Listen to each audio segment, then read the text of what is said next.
Hello guys, welcome to my mini vlog. Previous vlog అయితే చూసారు కదా, ఫామ్ హౌస్కి వచ్చాము అని చెప్పాను కదా. ఇక్కడ చాలా ఫ్రూట్స్, ఫ్లవర్స్ అండ్ వెజిటేబుల్స్ అయితే ఉన్నాయి. నేను చూపించేవన్నీ ఆర్గానిక్ అనమాట. ఇక్కడ నేను ఏ వెజిటేబుల్ చూపించినా, ఫ్రూట్ చూపించినా అన్నీ ఆర్గానికే గైస్. ఎట్లాంటి మందులు కానీ యూజ్ చేయరంట.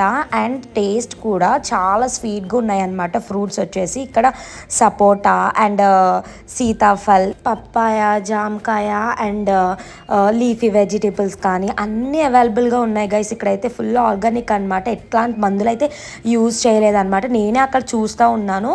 మందులు యూజ్ చేయకుండా ఉండడానికి అక్కడ కౌస్ అండ్ బఫెలోస్ కూడా పెంచుతున్నారు. ఇక్కడ అరటికాయ చెట్లు, మల్బెరీస్ కూడా ఉన్నాయి గైస్, చూడండి. ఇంకా ఇక్కడ చిల్లీస్, టొమాటో, చిక్కుడుకాయ, తోటకూర, గోంగూర, పాలకూర, పొట్లకాయ, బీరకాయ ఇలాంటివి ఇంకా చాలా ఉన్నాయి గైస్. నెక్స్ట్ బ్లాగ్ అయితే చూడండి. Do subscribe my channel. And ఉయ్యాలు చూసారు కదా, వైరల్తో పెట్టారనమాట, చాలా బాగుంది.